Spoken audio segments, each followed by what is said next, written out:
Border guard Bangladesh BGB গত August মাসে দেশের সীমান্তে এলাকা অন্যান্য স্থানে অভিযান চালিয়ে সর্বমোট 272,68,77,000 কোটি টাকার মূল্য বিভিন্ন চোরাচালান পণ্য সামগ্রী জব্দ করতে সক্ষম হয়েছেন।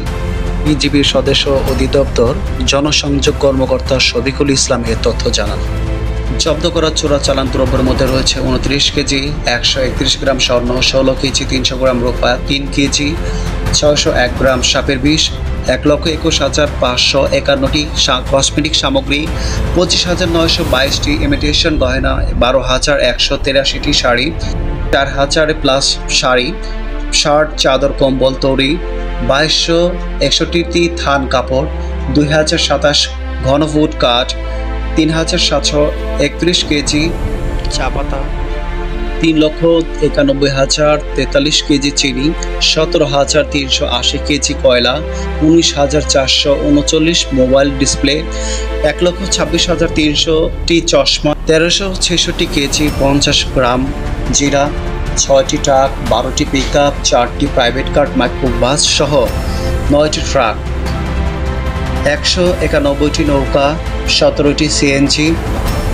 38টি মোটর সাইকেল, 32টি মোটর বাইক। উদ্ধারকৃত যন্ত্রের মধ্যে রয়েছে 3টি পিস্তল, 2টি বন্দুক, 1টি। এছাড়া গত মাসে বিজিবির বিপুল পরিমাণ মাদকদ্রব্য জব্দ করেছেন। জব্দকৃত মাদক ও নেশাদ্রব্যের মধ্যে রয়েছে 12,61,467 পিস ইয়াবা ট্যাবলেট, 12 কেজি 913 গ্রাম ক্রিস্টাল মেথড আইস, 7 কেজি 35 গ্রাম হিরোইন, 12,726 বোতল ফেন্সিডিল, 18,756 বোতল বিদেশি মদ, 568 লিটার বাংলা মদ।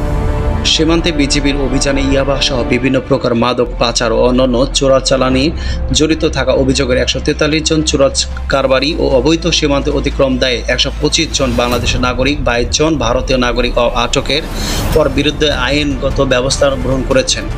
এছাড়া 4,500 মায়ানমার নাগরিকের আটকের পর তাদেরকে নিজ দেশে ফেরত প্রদান করেছে।